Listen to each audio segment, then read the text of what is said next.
Thank you for that warm welcome, and it's Te Kura Toi Tangata, which is the School of the People. So I think it's a really nice name that we've been gifted by Māori. And if I was in New Zealand, we would start the day by saying tēnā koutou, tēnā koutou, tēnā tātou katoa, which is welcome to everybody here. So you have been welcomed, but I thought I'd welcome you to my little talk. So Eileen Wendy asked me to talk about research methodologies and methods, and obviously in half an hour that's quite a big ask. So it's some reflection, so I'm not trying to cover the world of everything. Now we get our PowerPoints, our templates given to us. This one has jumped, so ignore the bottom bit. The other one jumped too, so the words are all in the wrong place. But when I opened up the current one that was available to us, and I saw the picture, which is a part of our university and our lovely lakes that we walk around, for some reason it made me think of Eschler's Puddle. So it was that kind of reflection of the university in the water. So I've put today's talk around methodologies, framing it around thinking about this image. So I'll come back to that and explain a bit more as we go. I did want to say a huge thank you for the invitation to come here, for Eileen Wendy's incredible hospitality and support as a friend and as an academic colleague, but also to the organising team. And it's been a long journey, I think, for us in my relationship with Scotland. I was actually married to a Scot for 32 years, a very lovely man from Edinburgh, and my daughter was born in Edinburgh, but we went over to New Zealand a long time ago. But a thank you to Eileen Wendy actually for the book that she talked about. I think that was one of my early publications. I met her at a conference, and it was a time when you're doing your PhD and you think, what on earth am I doing this for? You get to that point where you're really sick of it and you think, what was the point? And then Eileen Wendy and Hilary Fabian were really interested in the findings, and it kind of perked me up and got me over the line. And then the poet really came from the inspiration from here, and I was incredibly fortunate to be part of that. So a big thank you for this conference invitation, but a thank you that goes back many years. So University of Waikato, I just put a little picture here to say greetings from Waikato. We're in the town of Hamilton, which we're quite a long way away, as you can see. We're in the North Island of New Zealand. It's the central North Island. It's about an hour and a half south of Auckland, so one of the big cities people tend to fly into is Auckland. Lovely place to live, coast close on both sides, so we've got sea within a kind of 45 minutes or an hour and a half. We have two campuses, Hamilton and Tauranga. Tauranga's on the sea, so it's a really nice place to live and work.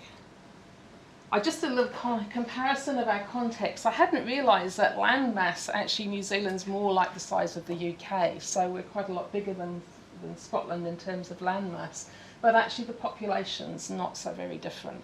So I think there's some similarities between our two contexts.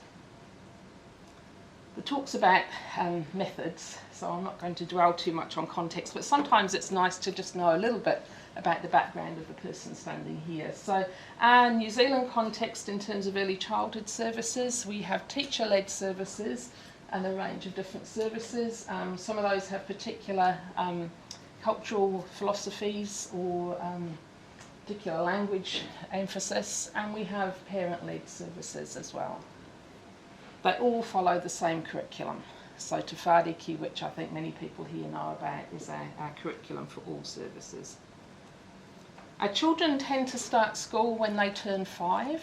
You don't have to be at school until you're 6, but the common social practice is as soon as you've had your 5th birthday, you start school.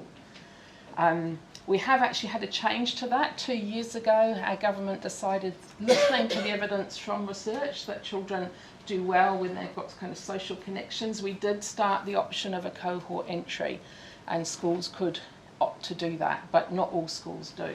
So you can, some schools will start as a cohort at the start of the term, but it's still more common that children feed in all the time as they turn 5, which means our new entrant teachers are welcoming new children and families all the time, and our early childhood centres are farewelling children and families and bringing new ones in, younger ones in. So it's quite a steady movement through to school. Some of the centres I've worked with, you see how many children move. It's quite a big disruption really when they're going all the time. My background, I was an early years teacher, actually starting here in Scotland. I did my first qualifications here, and then when we went to New Zealand, I carried on and did my teacher education qualifications. I taught for a while, but then got very involved and interested in research. I came from a background as a navigator, and I'd been doing a lot of mathematics. And so I did some mathematics inside my early childhood qualification.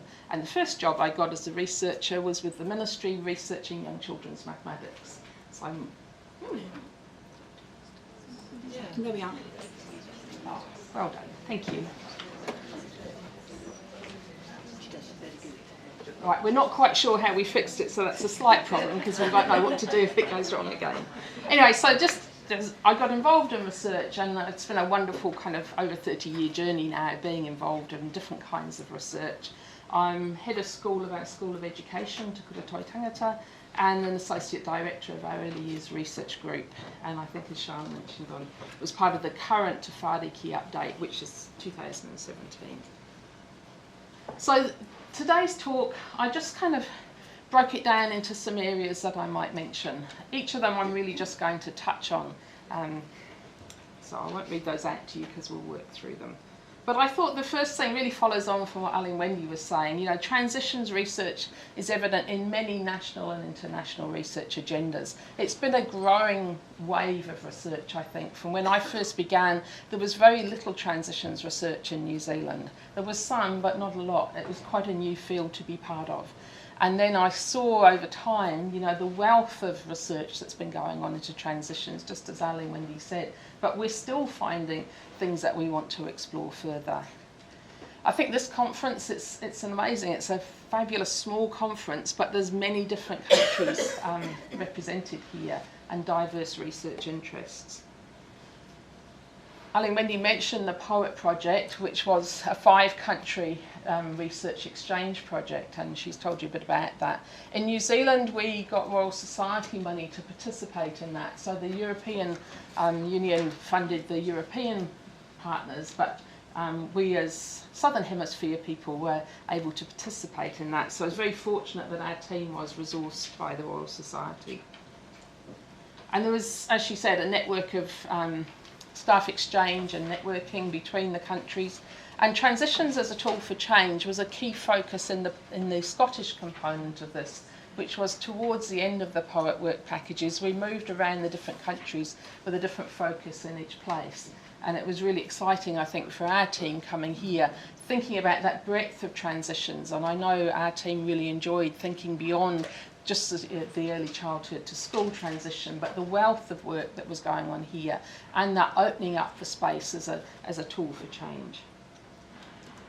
I think in New Zealand and in Scotland, with the growing body of research evidence, has really impacted on the attention that we pay to transitions and the ways that we enhance these for learners and their families. Aline Wendy mentioned, I think briefly, the book.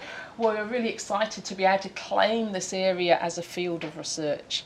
So in terms of thinking about research methods, the research into early transitions has really become recognised as a field in its own right. That wealth of literature, that wealth of research from around the world coming together.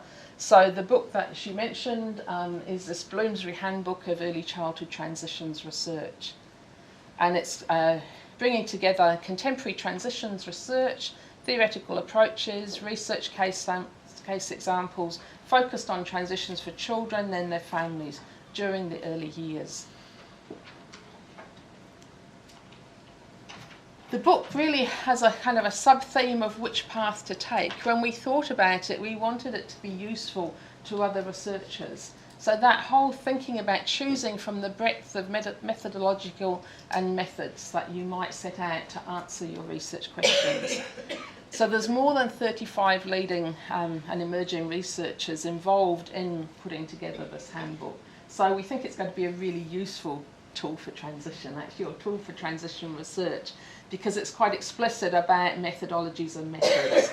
And it's going to be a handbook, we hope, for researchers as they plan which path to take. And I know we all go through that, don't we? When we start a project, you're thinking about, how am I actually going to do this piece of research? And just a flavour, I started to colour them because they started to blend in a little bit. But this is just a flavour of some of the things in the book. And you'll see there's kind of perspectives there, there's approaches, there's methods. So that's just a taste of the diversity of things that will be in those chapters in the book. And it just helps us think about, if we're thinking about this as a field of research, the breadth of the methodologies that people are using, the breadth of the theoretical approaches that they're taking to exploring transitions. So it's a very exciting field to bring all of that together and have a look at it in some detail. My interest really has been in research approaches that let us understand the complexities for all involved. And I think you mentioned Bronfenbrenner, but you know, he was very significant for me when I was starting out as a researcher, because he draws our attention to those different layers that are important, and also the movements over time and the interactions between what the individual brings and what the environments offer. So I think it's really, still to me, is a really important framework for thinking about, we need to understand all of those complexities to really make sense of what's going on. So I'm back to my puddle picture, and I'm thinking, you know, capturing more than one perspective. And when you look into that, you can see there's different perspectives. And apparently if you stand to the other side of it, you see another kind of image as well. So how do we go about that? It took me back to my own beginnings of my own transitions research journey and my own PhD, which was quite a while ago now, but I undertook an interpretive study trying to make sense of children making the transition to school in New Zealand. And the key thing really, as you know, with interpretive studies is that the reality varies from person to person, and your task is to try and understand and interpret that subjective world of experience. I put that quite famous illusion there, because if you're seeing the young person, then you're not going to have the same perspective as someone who's seeing the older person in that picture. And my task as a researcher is to find out what you're seeing and how you're understanding what you're seeing. So I thought it kind of captures a sense of an interpretive study where you're trying to understand from the other person's point of view and taking the time to just have that interaction till you feel that you have got an understanding of what they mean. So that's the beauty, I think, of interpretive studies. It lets you go slow, it lets you go deep. You're really working to make sense of what's happening for the other person. These were the research questions for that project way back then. I'm still interested in some of those because times change, contexts have changed. You know, so the answers to those questions are likely different in different contexts now to when I looked at them. This is a bit small, but I was thinking in terms of research methods, it was nice to remind myself how I actually went about that. So we looked at, well, I looked at children coming from 3 kindergartens into one school, and there were 3 classrooms that they might go into in that school. So they were shared between the 3 classrooms. So they're starting school as they turn 5, they're entering all of the time, and they could go into one of the 3 classrooms. And you can't read the text really, but I was also interested in document analysis and finding out what was happening for some particular case study children. So I was interested in the bigger picture and also the small picture.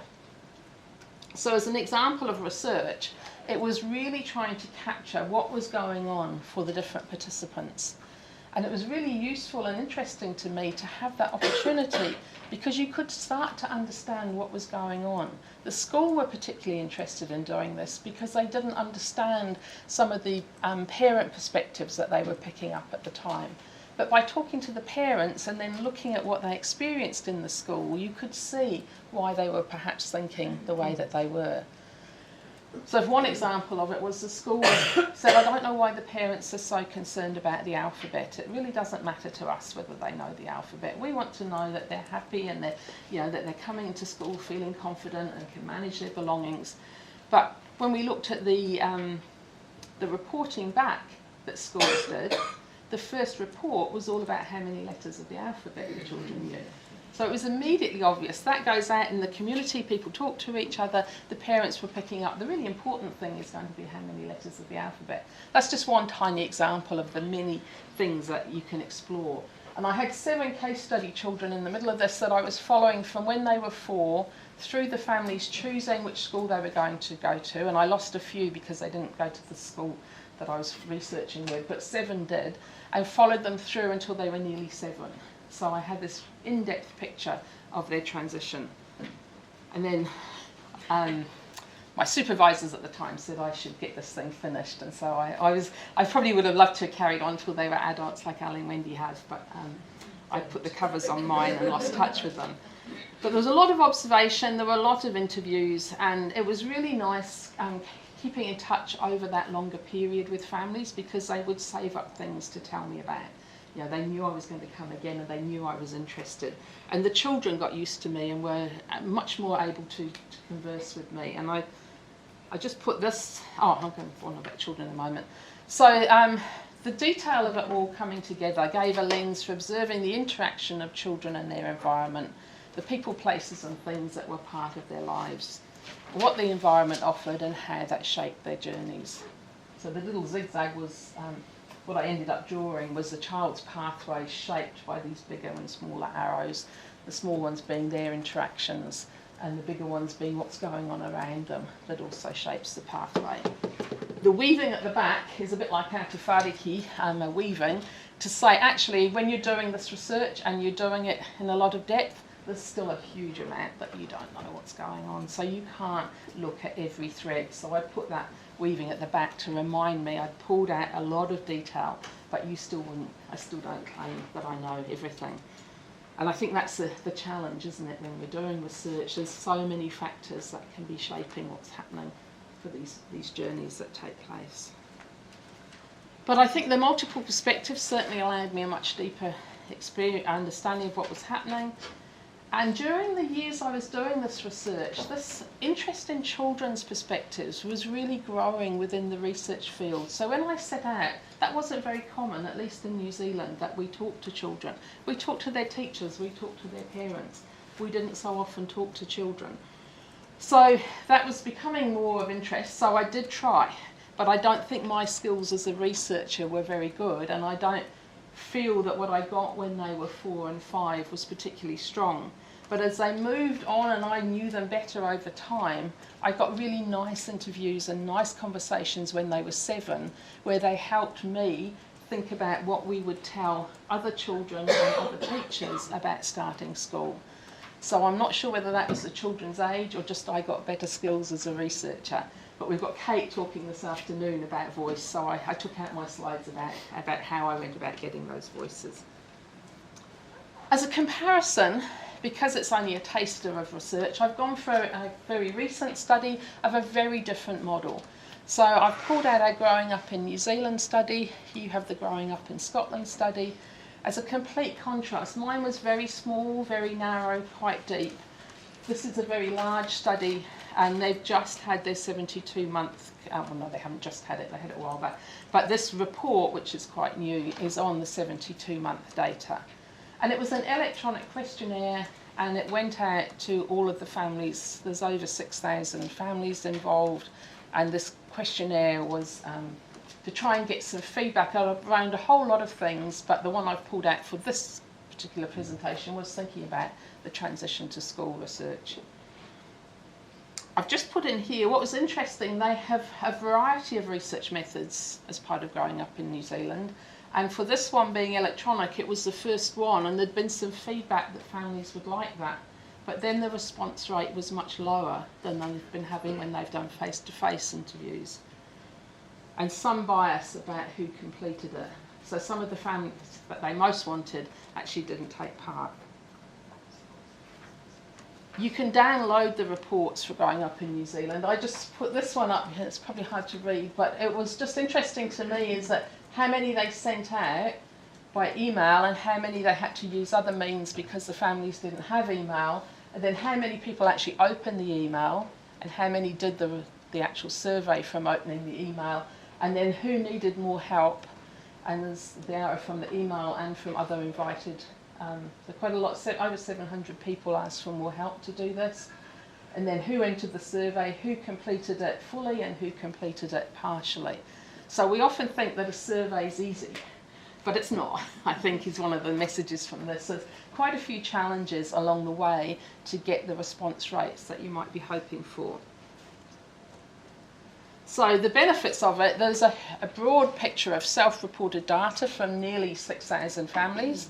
There's lots of valuable information about what was happening for children in terms of their attendance at early childhood centres and at school and what they were doing. There's the mother's views of the children's transition.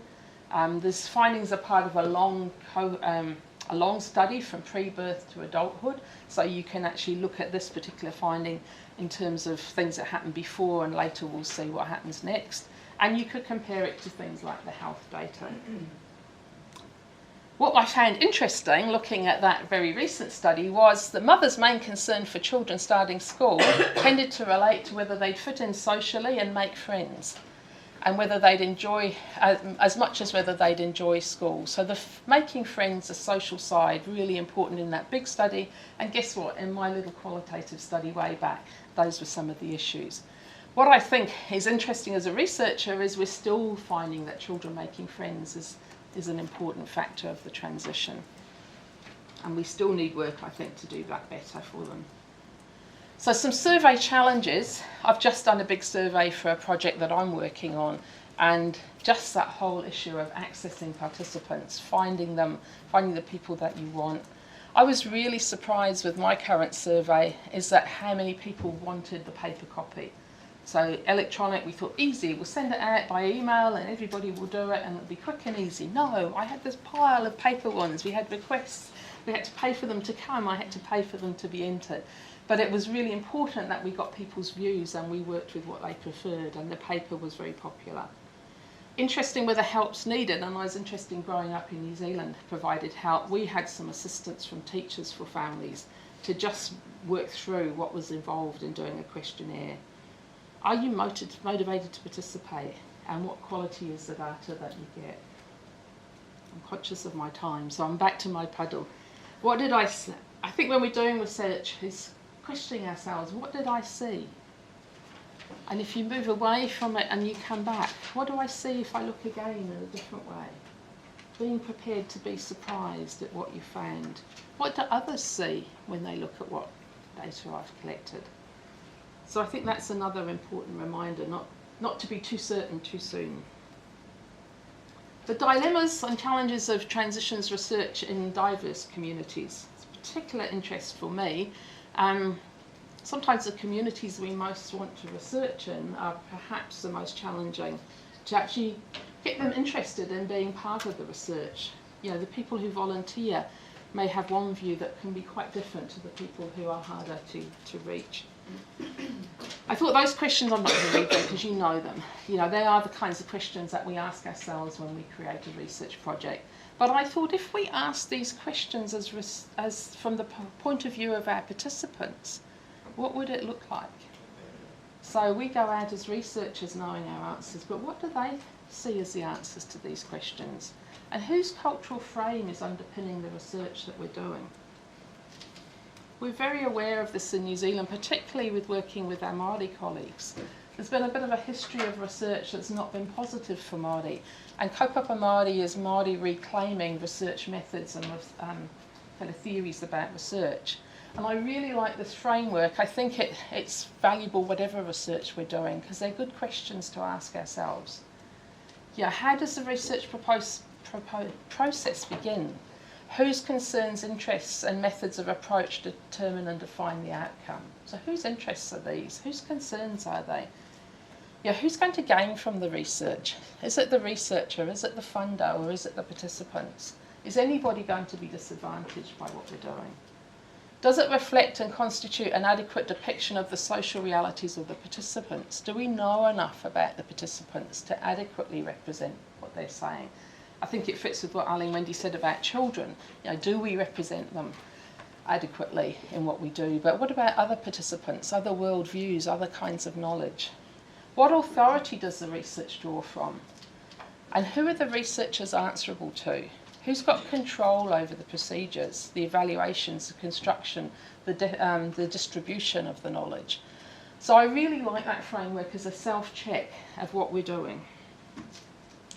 And I think some of the dilemmas that come up when we're trying to work in these ways is whose voices do we listen to, the time it takes to do this well, the balance I found, the balance between kind of your participants and communities and the demands of funders who actually expect you to be able to achieve things in a certain time frame exactly the way that you said it would, and if your participants are giving you other advice, how you navigate through that. The ethics of it. Ali, Wendy, we were talking yesterday about the challenges for ethics if you're working in particular ways that are responsive to your communities, but I think it's a really important thing that we try and build into our ethical processes.